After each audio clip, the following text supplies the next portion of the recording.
want to do is start with a fully charged system. And we're almost there now, so it shouldn't take more than a minute.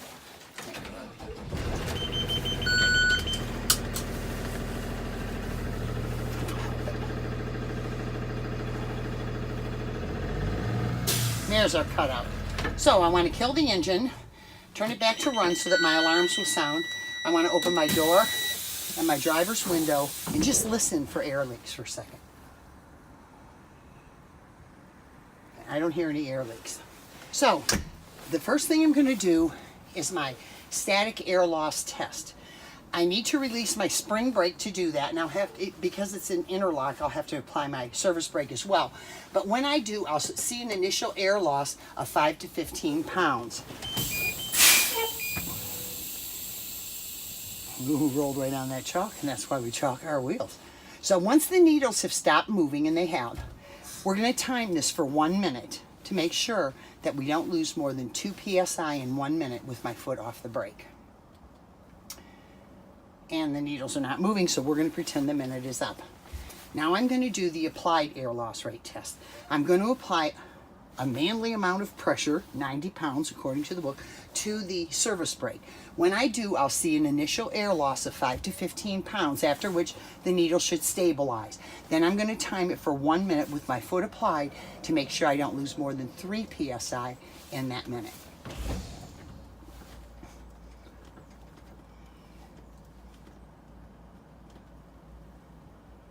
And the needles are holding. Now I want to check for my low air pressure warning alarm. So I'm going to pump it down to about 65 pounds, at which point my low air pressure warning should sound and the light should illuminate on the dash to warn me that I'm running out of air pressure. And there it is. It came on a little around 75. Now I'm going to continue to fan air off to make sure that my spring brake will self-engage when I reach about between 20 and 30 pounds of pressure. And it did engage. So now I've drained my system and I have to recover. So I'm going to start my engine and I'm going to assist in the recovery until I get to about 85 pounds of pressure. And then I'm going to stop assisting in the recovery. And on its own, idling, it should recover from 85 to 100 within 45 seconds.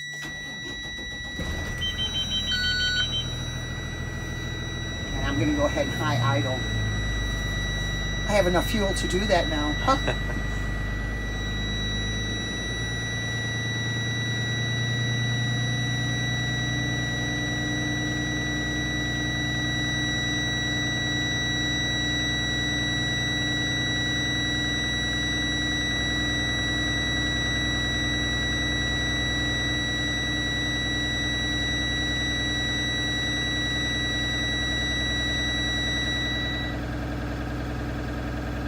Almost 285 now. So I'll call that 85. And we're at 45 seconds.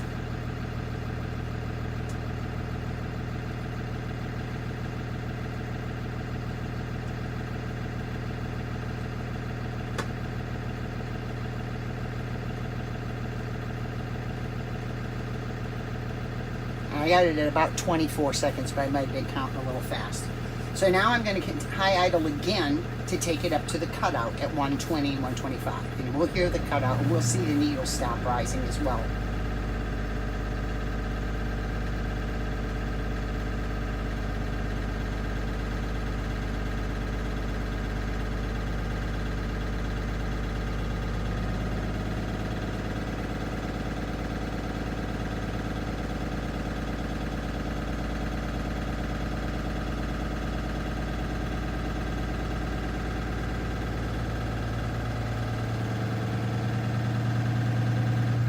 Okay, so now what I want to do is feather the air down to about 90. And the reason I'm going to do that is my governor cut in is at 100. So I'm going to pump it down to 90 and watch for that cut in at 100. At that point, my needles should be moving simultaneously to the cutout.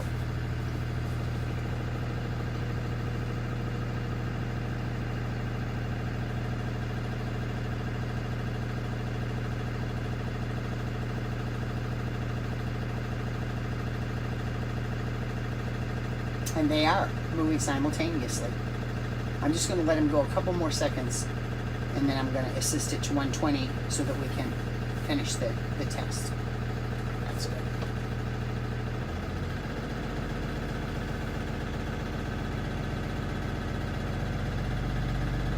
I'll just let it continue to build while I run and grab my chalks for the last two parts of the test.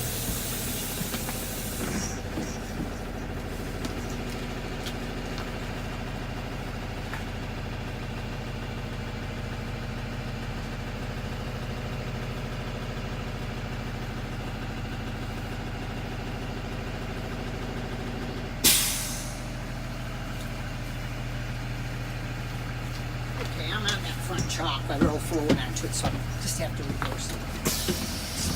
Pinch yourself back on there. Really?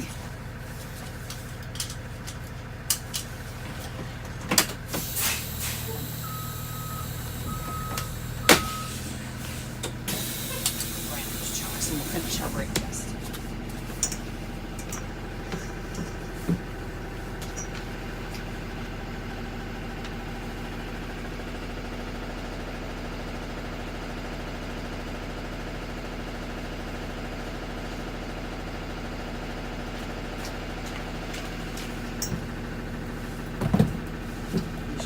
Out in a minute, so I'm just going to leave it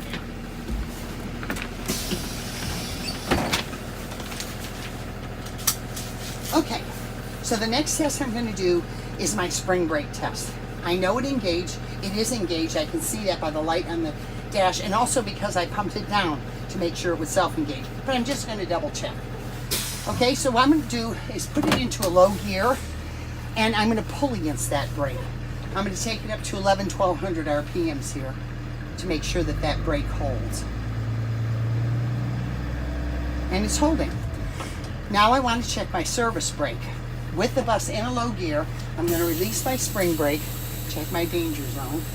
I'm going to pull forward at about 5 miles an hour and bring the bus to a nice, smooth, controlled, safe stop.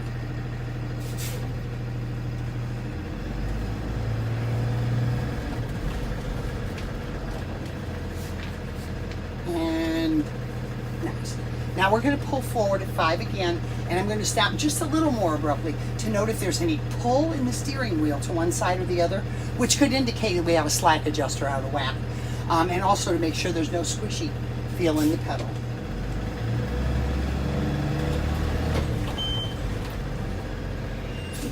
And no pulling to one side or the other. And that concludes our air brake test. Ta-da!